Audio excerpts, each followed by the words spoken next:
Raiders of the Lost Ark, Lost Temple Treasure, the dam in Ethiopia. And what does this all have to do with your calling? If it's a little bit of confusing, don't worry, I'm going to unravel it for you. My name is George Whitten. I'm the editor and founder of Worthy News.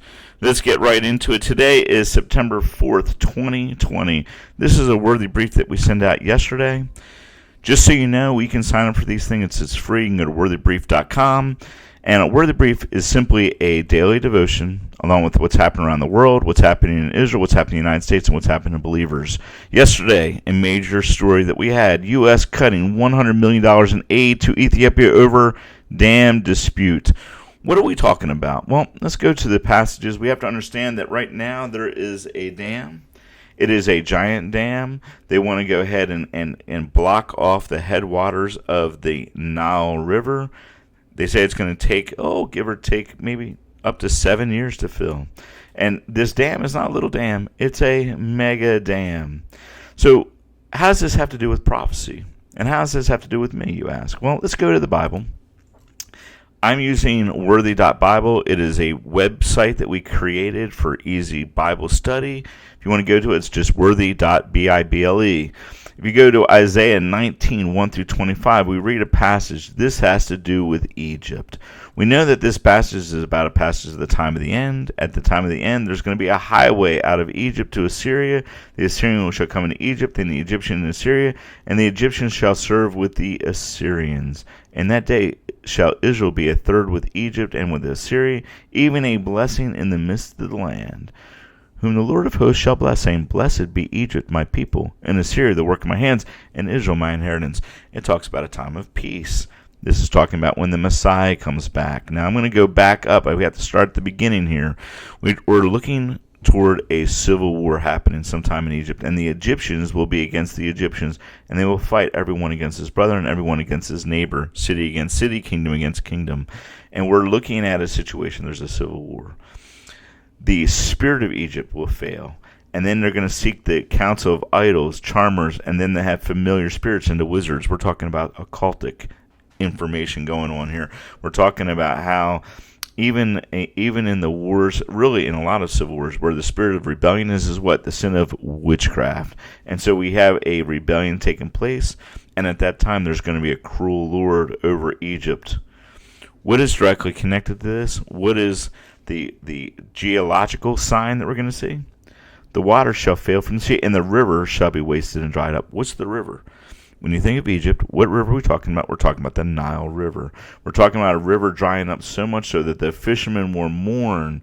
We're talking about a time where the Nile River is dried up. Now, think about that. Could that ever happen at any point in history? Yet right now, there's a dam. The dam may very well unlock something. I'm going to show you a little passage in Daniel 11. Daniel 11 talks about, at the time of the end, so the king of the south pushed him. Now, if you go to the Worthy Bible app, we actually have a parallel Bible that you can see a lot of different things, but the great thing about the parallel Bible is we have a Strong's. So you can go ahead and click on this Negev here. If I go ahead and click on this Negev, you're going to find out that this word Negev is, the word south rather, is the word Negev. Negev, occasionally Egypt. So when it talks about this passage here, talking about the king of the south, this word is Negev. Who controls the Negev desert now? Well, Israel, making peace with Egypt in 1978, gave most of the Negev back to Egypt. They had conquered in the 1967 Six Days War. Now you continue on reading. The king of the north shall come against him. Who's the king of the north? We don't know yet. Listen, one thing about prophecy is it's sealed until the time of the end. It's not meant for us to understand completely yet. Even now, as we look at prophecy, we're seeing things being unveiled even now. If I told you it was going to be the days of Lot just 30 years ago, 50 years ago, you didn't have a comprehension that meant the redefinition of marriage. If I told you it was going to be the days of lawlessness, even just a few months ago, you didn't have an understanding. This meant the defunding the police department. If I told you that there were going to be pestilences in the land, you didn't understand how this was really connected to COVID. Well, that's what's happening right now. Book is being unsealed to us even now. And so now we have to ask ourselves, what is going on here? Okay, so then we're going back here. We know that the king of the south is connected to Egypt because it says, and the land of Egypt shall not escape. Now this is the key passage. And he shall have power over the treasures of gold and of silver, and over all the precious things of Egypt. You say to yourself, wait. Does Egypt have treasures of gold and of silver? Do they have these things? No. Not yet. Let's go here. We're going to a passage here in 1 Kings. I'm in 1 Kings 10:14. And now the weight of gold that came to Solomon in 1 year was 666 talents of gold. What number is that? That's 666. Amazingly, the only other place that 666 is used is connected to Revelation. If you really want to understand Revelation, you actually have to go to the Tanakh. You have to go to the Old Testament. There's hidden mysteries in the Old Testament. What is this referring to, the 666 talents of gold? Well, if you go to just a few verses later, 5 years after Solomon had died, there was an army that came against the southern kingdom. In the 5th year of King Rehoboam, Shishak, king of Egypt, came against Jerusalem. He took away the treasures of the house of the Lord and the treasures of the king's house. The house of the Lord here is the treasures of Solomon's temple.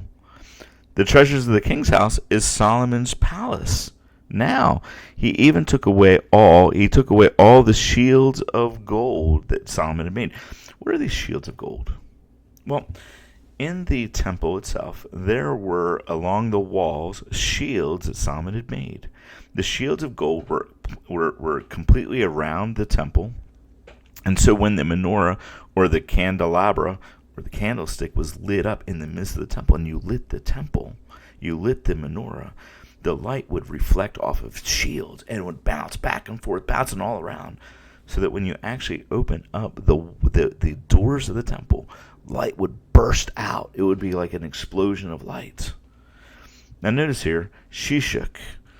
Now I want to take you to a little clip. This is a clip that is very familiar. It is a movie that was made when I was growing up, but I want you to listen carefully. Here we go. That was sent from Cairo to Berlin. Now, You see, over the last 2 years, the Nazis have had teams of archaeologists running around the world looking for all kinds of religious artifacts. Hitler's a nut on the subject. He's crazy. He's obsessed with the occult. And right now, apparently, there's some kind of German archaeological dig going on in the desert outside of Cairo. Now, we've got some information here, but we can't make anything out of it, and maybe you can. Tanis development proceeding. Acquire headpiece, staff of Ra, Abner, Ravenwood, U.S. Nazis have discovered Tanis. Just what does that mean to you, Tanis? Well, the city of Tanis is one of the possible resting places of the Lost Ark. The Lost Ark? Yeah, the Ark of the Covenant, the chest the Hebrews used to carry around the Ten Commandments. What do you mean, Commandments? You're talking about the 10 Commandments? Yes, the actual 10 Commandments, the original stone tablets that Moses brought down out of Mount Horeb and smashed, if you believe in that sort of thing. You guys ever go to Sunday school? Well, Oh, well, look. The Hebrews took the broken pieces and put them in the Ark. When they settled in Canaan, they put the Ark in a place called the Temple of Solomon. In Jerusalem. Where it stayed for many years, until all of a sudden, whoosh, is gone. Where? Well, nobody knows where or when. However, an Egyptian pharaoh Shishak. yes, invaded the city of Jerusalem around about 980 BC, and he may have taken the ark back to the city of Tanis and hidden it in a secret treasures. Shishak. Amazingly, in the movie clip, they talked about the occult. They talked about Hitler. Hitler's a type of Antichrist, and it was also connected to a lost treasure, Solomon's treasure.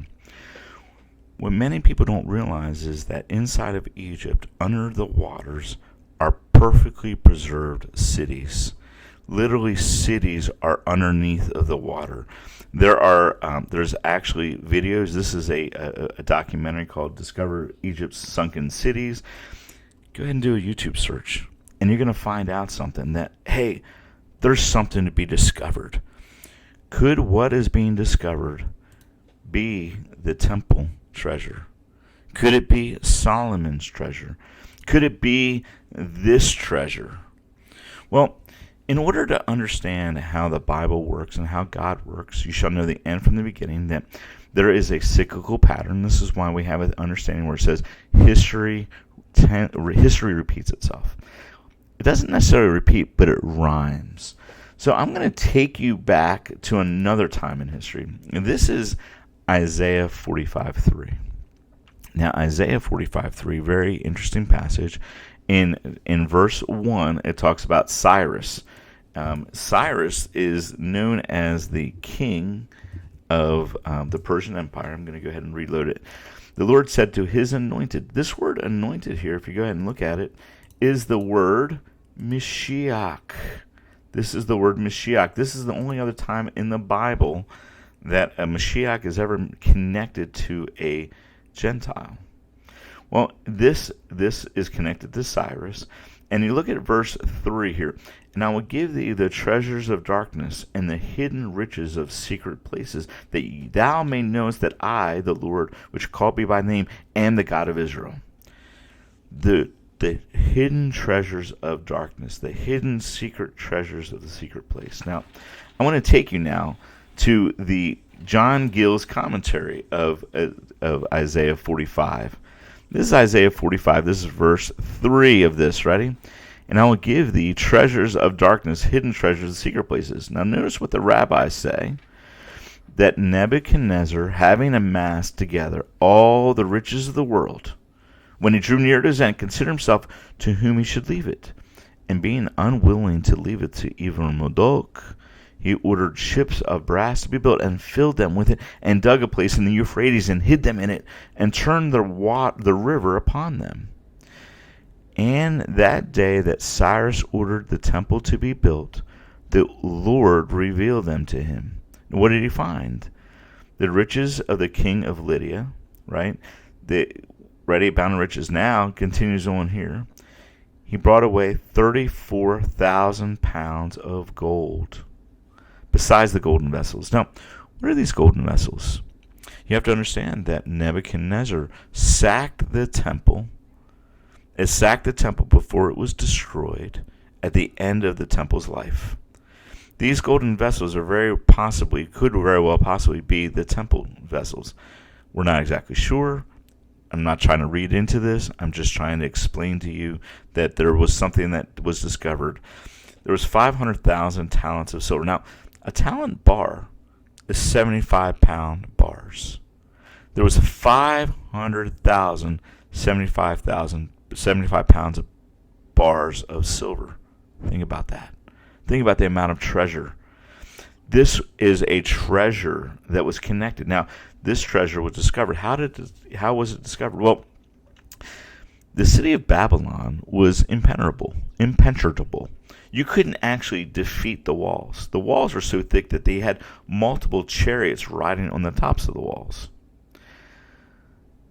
The way that they went into the temple, or way they went into the city, was Cyrus had actually dammed the Euphrates River and diverted it. The river Euphrates went through the city of Babylon. That's why you could not lay siege to it. When he diverted the river and changed the water flow of the river, the soldiers were able to walk right underneath the city walls, right in by the river, but right by the river that had dried up. When he diverted the river, it allowed the treasures of Nebuchadnezzar to be found. What happened? Ready? Cyrus dammed the Euphrates River. The Euphrates is a northern border of the area that Abraham was allotted, that God said to Abraham, from the river of Egypt, or the brook of Egypt, to the Euphrates River was the land given to the Jewish people. The northern border, the Euphrates River. That river was dammed up and revealed a treasure. That treasure was connected to rebuilding the temple. Could it be that the damming up of the river in Ethiopia dry up underwater cities? The underwater cities reveal the treasures of Solomon that would then reveal this immense amount of treasure? And then could it be that this is connected to the last verse of Daniel 11:45? And he shall plant the tabernacle of his palace between the seas. What are the seas? Well, we never see the seas here. It's generally referring to the Dead Sea on one side and the Mediterranean Sea on the other side. When you see the glorious holy mountain, the glorious holy mountain is Jerusalem. Yet he shall come to his end, and none shall help them. Think about this. We could be witnessing in these last days a treasure trove. This treasure trove connected to Cyrus, connected to unveiling a treasure, connected to, ready, Donald Trump. This is something that happened about a year ago. Actually, this is May 11, 2018, so this is 2 years ago, or a year and a half ago. An Israeli group sells a special edition of Trump coin. Now, what was it doing? Well, the Israeli Mikdash Educational Center. Now, Mikdash is Hebrew for the house, right? Beit HaMikdash is the temple of the Lord, or the house of the Lord. This is talking about rebuilding a temple. Now, what was this coin? Well, it was coined to fulfill 70 years. It was the 70-year anniversary of when Donald Trump said, hey, the temple, the Jerusalem embassy needs to be moved back to Jerusalem. The temple built, the people that want to build a temple have connected this Cyrus here and the symbol of Cyrus to Donald Trump and the United States. They're looking for another temple to be built. I don't have time to get into this video on this particular subject, but the next temple that's to be built is not the temple of Ezekiel. It's not Ezekiel 40 to 48. That will be saved for another episode. I want to stay focused on this. What we're looking at now is the potential for this dam, this mega dam, actually causing the waters in Egypt to be dried up, which then could reveal underwater cities, which could reveal Solomon's treasure that was taken by Shishak. See, all of these things could be connected together. That's why the dam in Ethiopia is so critical to understanding. So what is our calling? What is our role? What is our understanding? Well, look, we know this, that there's going to be a civil war in Egypt. This civil war in Egypt, who's it going to be fighting against? Well, you have to understand that we have brothers and sisters in the faith in Egypt fighting to share the good news of the gospel. They're trying to share this good news. God has a plan to redeem them. How do we know this? Well, it says this, blessed be Egypt, my people. How can they be his people unless they come back to their Messiah?